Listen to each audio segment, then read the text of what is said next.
જય ગૌ માતા, જય ઠાકોરજી, ધનરાજ પ્રાકૃતિક ફાર્મ, નારાયણભાઈ વસરા, ગુજરાત, રાજકોટ, ઉપલેટા, આત્મનિર્ભર પ્રાકૃતિક ગ્રુપ. તો મિત્રો ચાલો બતાવીએ આજે આપણે મગફળીમાં શું કરીએ અને આપણી મગફળી કેવી દેખાય અને પહેલાં કેવી દેખાતી હતી. તો આજે લગભગ આપણે આ તમે જોઈ શકતા હશો ગૌ માતાનું જે આપણું કમ્પોઝ કરેલું ખાતર છે. હા, એ ખાતર અત્યારે નાખવાની કામગીરી ચાલુ છે. બળદનું હાથી હાલે છે અને મગફળીમાં નિંદામણ પણ ચાલે છે. અને જે હાથી આંકવા આવ્યા છે એ બળદ છે 14 થી 15 ધરના, પણ ગોઢલા બળદને શરમાવે એવા છે. તમે આમ હાથી હાલતા હોય તમે જોવો, તમે ગોઢલા બળદ એની પાસે ટૂંકા પડે ને એવા આઈલે બળદ છે. અને એકદમ પોચું માખણ જેવું. અને તમે આ જોઈ શકતા હશો મગફળી જે આપણી પાખી દેખાતી હતી અત્યારે નોર્મલી પડતી પીળાશ પડતી દેખાય, પણ એકદમ અત્યારે મગફળીનું ખેતર આખું ભરતમાં આવી ગયું છે અને દેખાવા પણ માંડી છે. અને આ બળદ હાલે એ તમે જોઈ શકતા હશો. ગોઢલા બળદ એ આની પાસે ટૂંકા પડે એવા હાલે, આપ ધરા હાંકવા ન પડે. આ બળદ અત્યારે 15 થી 16 ધરના બળદ છે અત્યારે. અને ખેતર અત્યારે એટલું પોચું માખણ જેવું થઈ ગયું હે કે આમ ઠાલું આમ રમતું જાય ખેતર. શું કે લક્ષ્મણભાઈ, કેવું પોચું ખેતર છે? High class. હાઈ ક્લાસ ને બહુ પોચું. અને બળદને કેટલી ધરું થઈ? બળદને 17 ધર. 15-17 ધર થઈ છે, પણ ગોઢલા બળદને હરમાવી દે ને એવા હજી હાલે છે.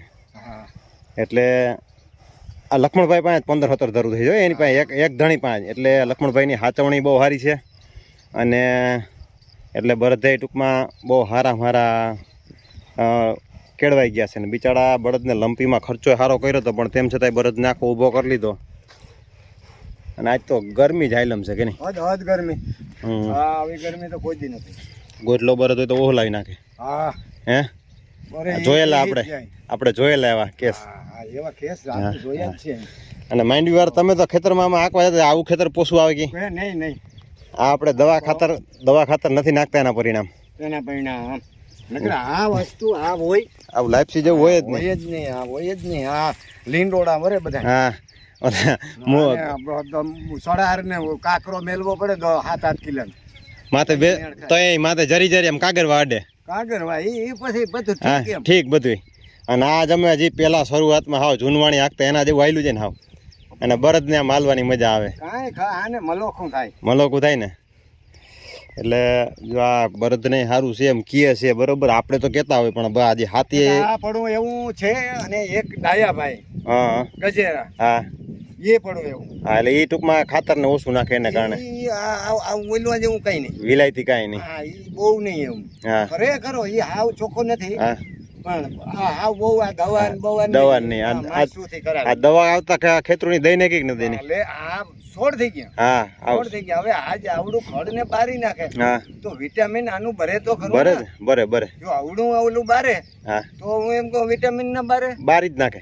ફેર તો પડે ને. આજ મને સાંભળે. હા, તેદું ને હું વાત કરું, હું નાનો હતો ને દવાખાને બહુ લઈ ગયા. આ આવડું એટલું માથું જ દુખતું. હા, વાયલું માથું દુખતું. કાંઈ નહીં બીજું. ગમે ત્યાં ફેરવો. મારો ભાણવડ તાલુકો. હા, બરોબર. હા, તો આપણે લાલ પર છે એ કઈ હિંગલીમાં બધે નજીસન મારે બાપો મરી ગયા દવેર. હવે ઈ સમજી લ્યો, એને કીધું કે બાપા હા, કે તમે બીડી પીઓ તો કે નાખી દેવી હોય તો ભાઈ આ છોકરાને 2 હુઈટું દેજો. બરોબર.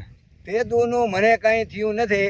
2 હુઈટમાંથી અટાણે દી રાતની પૂણી જોડી જોઈ. પણ એ જીવ હોય પકડી લીધું હોય કે એવો ડોક્ટર ન થાય એ પાકું એમ. અને હજી સુધીમાં 12 મહિને 15 મહિને એક ફેરે તાવ આવે. એ તો વાતાવરણ ને પછી તાવ કેવો કે આજુબાજુમાં કોઈ નો રહીએ અને ડોક્ટરે ભાગવા આવે તો સાહેબ ભાગી જાય. બકવાટ વાળો. હા, 12 મહિને 15 મહિને એક ફેરે આવે. એટલે આપણી ખોરાકી સાચી. પછી આને હું 3:30-4 વાગે ઉભા કરું. હા, એ તો જૂની રૂઢી આપણે એ પ્રમાણે. એને જે ચારો પૂરો હોય એને તારવી નાખવું, પછી નવો નાખવું.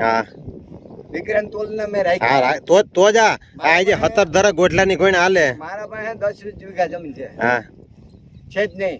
હું મારું કરી અને હું મારી રોજી રોટી નું આખું છું એવું નથી, પણ જોતા પૂરતા. હા બાકી એવું નમરે આજે હું 400 રૂપિયા આના કાઢી નાખું. હા ખાણમાં હા આ આપણો હક. પણ 17 વરે તો જ હવે આવા હાલે ને ગોટલા બરદ ને પાછા રાખી દે હવે. તોય 15 20 22 વીઘા 15 20 22 વીઘા ઈ એટલું તો થાય એમ. રમતા કાઢ નાખ.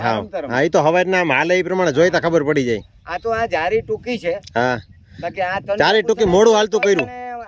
થોડું ઘણું રહ્યું. મોડું હાલતું કર્યું આપણે. હાલતું મોડું કર્યું. બહુ મોડું કર્યું ને એમ. હા મોડું હાલતું કર્યું આપણે. અટાણે વયા ગયા ક્યાંય. અટાણે તો ઘણી થોડી ઘણી વારમાં હાલી જવાય. પાછું આ પાટલું તો એક ને એક ને. હા નકો ઓલા તન પડ્યા જાય. તન જાય ને તોય ના આવે. તન જાય ફેર પડે. એટલે અટાણે જે આ ખડની દવાઈઓ છાટે એના કારણે થઈને અટાણે જમીન હાવ લોઢા જેવી કરી નાખી. અને જો મૂલી આવી જાય ને દે હે અને નીંદવાનું કામ, બળદનું હાથી અને એક બાજુ આપણે ખાતર નાખવાનું કામ, આ બધાય કામ ભેગા હાલે છે.